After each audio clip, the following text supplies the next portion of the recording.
have been opening my bookmarks with Raycast with this application Raindrop, but notice what happens when I hit enter. It takes a little while the first time that you bring it up.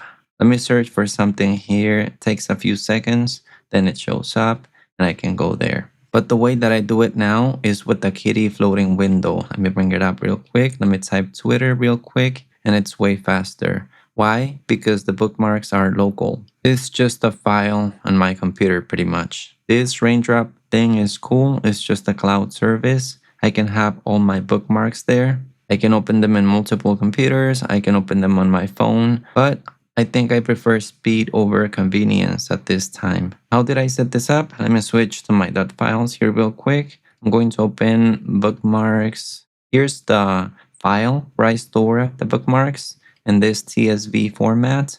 And let me bring up another file, which should be this script.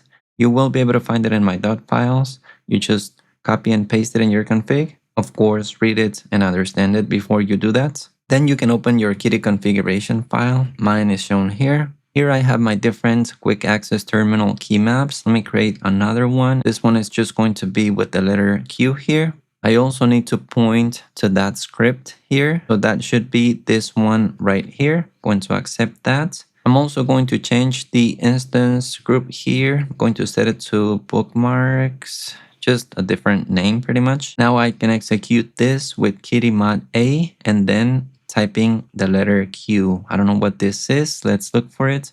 Command option. Let's go back. So it would be command option A. Then I type the letter Q and I can see the bookmarks. Let me hit escape here to hide this. Command option A together. Then just type the letter Q by itself. Similar to the tmux prefix keymaps.